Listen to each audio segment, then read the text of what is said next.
My dog seems to be jealous of my sewing, of the act of me sewing, not the sewn objects. Could care less about those. Welcome to my little space here. Welcome to my living room, my messy living room. Um, I am Cher. I'm a musician who has not one but two small businesses to support me. One is selling used and rare book, and the other is making bags and other things, sewing, um, and some things besides crafty things besides that. Anyways, I've noticed just lately my dog will come and lay his head in my lap and look up at me with those eyes. And that's a sign that he needs to go out. It's not something I taught him, it's something he taught me. Like, hey, I'm here, I need this. But lately, when I'm sewing, all of a sudden I have a dog face in my lap looking up at me, and I take him out, and it appears that he doesn't really need to be. He sniffs around, he, you know, eventually pees a little bit. It's like, isn't this great? Then he comes in and cheerfully goes to his like little dog biscuit container to get a treat. Because that's what we've always done. Did I teach him that, or did he teach me? I'm not sure. Um, yes. So, I'm beginning to suspect it's more than just that. It's like he wants attention, which is weird because, you know, I've been selling books for years, and that involves a lot of sitting at a computer and typing books into a database, um, scanning books, whatever. And he's fine with that. But but my computer faces into the room. So he's, able to watch me. I can watch him. We interact, I guess. I mean, mainly what I think of is when he goes upstairs to look out the window and bark at a cat walking down the alley. And sometimes it gets to be too much, and I yell at him. I guess that's interacting. But he can sit there for hours and hours while I'm on the computer typing. But sewing seems to be another thing. The sewing machine, I have two. I have one in the living room and one in what used to be my sewing room before it got 3/4 taken over by bookshelves. That's the problem with having a book business. Eventually, the books take over. Anyways, um, he gets along with the one in the living room much better than the one in the sewing room because he doesn't like laying down. It's not comfortable. There's no chair, there's no couch, there's no bed. Um, yeah. Anyways, both of my sewing machines face out windows. I have two set up, and mainly I use the upstairs one for heavy duty stuff. It's my Singer, my old 40s Singer. I make bags and things, heavier weight fabric things on that, and the downstairs one is mostly for um, scrunchy type things or lightweight fabric things. Um, yeah, he still interrupts me. Both of those sewing machines face a window because I just like to have a window to look out of every now and then. Um, I wouldn't be able to turn the one around in the sewing room because it's so cramped in there. It's just a little corner of the room. Um, I could turn the one around in the living room, but it would take up more space, and the cords would be pulled awkwardly Yeah, whatever. Anyways, in the living room, he can sit in the chair or in the couch, you know. But he still comes over and says, "Hey, I'm here. Look at me. I need you." Yeah, I think that's what he's saying. Um, Let me see. My cutting table slash dining table slash work table, because I do all those things on the one table. I cut fabric and interfacing. Boy, that's a. I have the um mm, the mat, self healing mat, and when you cut interfacing, little bits of fuzz, fusible fleece, uh, little bits of fuzz get down in those self healing cracks. Uh, Plus, I mean, when I have to when I have to work on books, which is all the time, I have to clean off all the little bits of fabric and fuzz and etc. etc. I I put dust jacket covers. When you buy a book and you put it on your database, it might not sell for 10 years. It might not ever sell. But you want the dust jacket to stay in exactly the same condition as it's in when you buy it and when you type it into the database and describe the condition. So, dust jacket covers, dust jacket covers, dust jacket covers. It's a very tedious but necessary thing. Um, yeah, I'll work on that like an hour at a time, wrapping books when they sell. Well, wrapping anything when it sells, but mostly books now. Um, I yeah, I move around more. Sometimes he lays under the table. Don't know what he's doing, looking at my feet. I don't know. But we have this little. My last dog was a very, very, very clingy dog. I had to call in people to babysit him when I had to go away. Um, yeah, so he would worry because I was on the other side of the room, and when I would go past his chair, I would make a big fuss over him, kiss him on top of the head. When I got Bingley, I still had Archie was, old and failing, and I got Bingley before then, um, just because I didn't want to be dogless. They were friends, but anyways, Bingley has to have the top of his head kissed as well, which carries on till today. I wrap up a book. I instead of pricing in the book, I write it on an index card.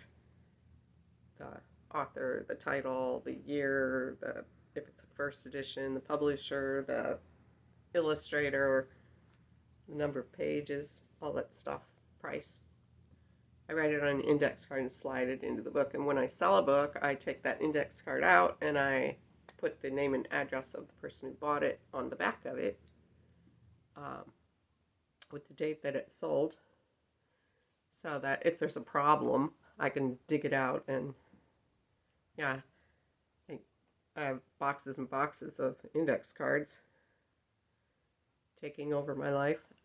Anyways, so I have to walk across the room to put the index card beside the computer, so I make sure to take the book off the database.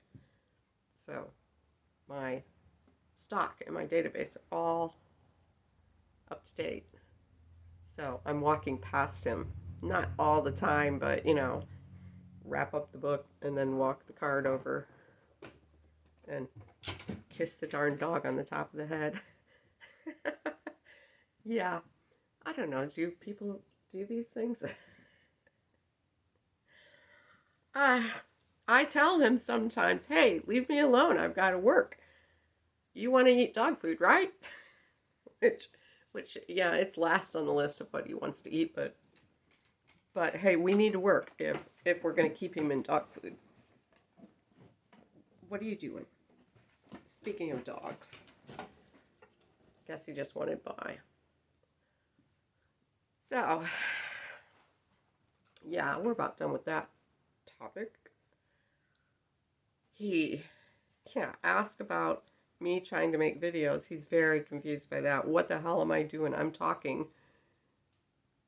And it's not to him. Plus, I get out a light. I get out a little table that's got my, camera / phone and a little mixing thing and all this stuff on it. Yeah. So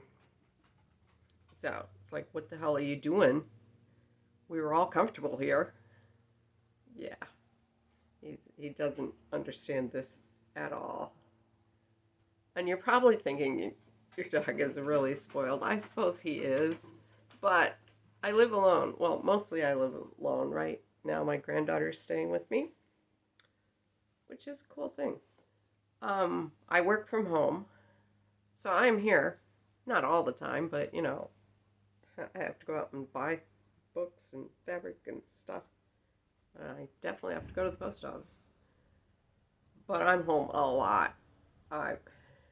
He's almost always with me. Sometimes he rides along in the car to go get books mailed and stuff. But he barks. He's a barker.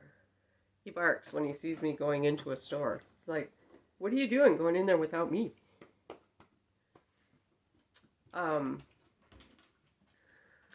I talk to him. I talk to him all day long. I mean, it's he's who I've got to talk to. It's just him and me, mostly. Because it's just him and me, I pick up on his reactions, his emotions. I don't know. I am just more aware of everything about him because it's only us. When I was younger and had a family and a dog, those dogs were nothing like this because you just didn't have time. I walked them. I wanted them to be happy, but nothing like this.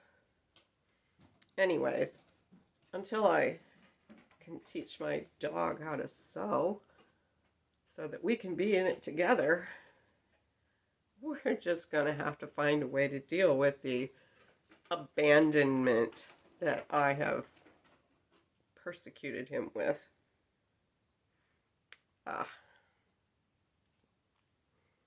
You do what you have to do. Okay, let me move this over here. And your song for a day. This is a song. I don't even know if we've recorded it. We probably recorded it. I don't. It was not ever a big song. Not that any of our songs are big by the wide world standards, but, our little music circle. It's called Antiseptic. I remember when we first met, you were nearly antiseptic. It should have warned me, your mother was obsessively clean. I complimented the smell of your shirts. I was naive. They did smell good though. It was the beginning of an awkward relationship. The saga of you and me. As our time together went by, I grew messier. Out of self-defense, you grew neater. You didn't understand me.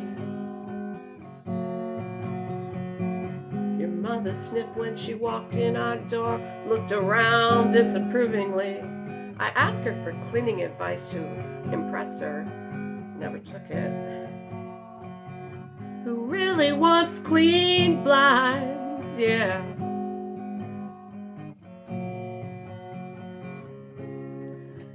And when you looked at me,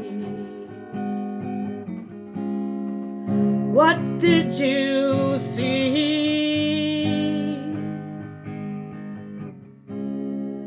Who was it that you wanted me to be? I never figured that out.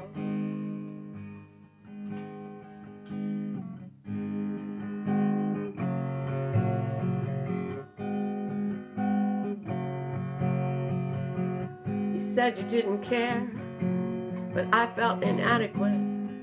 I liked clutter, stacks of books, flea market finds, and I didn't like feeling guilty about that. You would point out spots on your shirt. I would tell you to take it to your mother. Oh, just freaking do it yourself. We were doomed. Everyone knew it but us.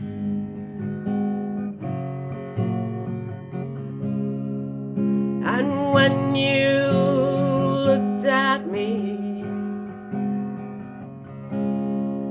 what did you see?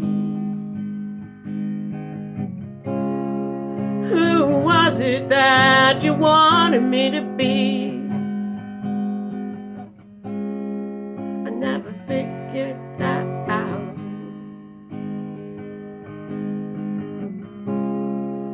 And when you looked at me,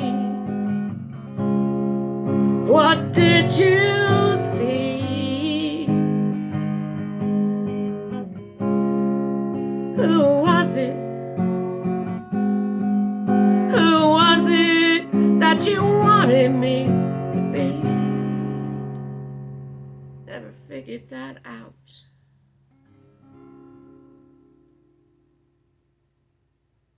Thank you. Next time.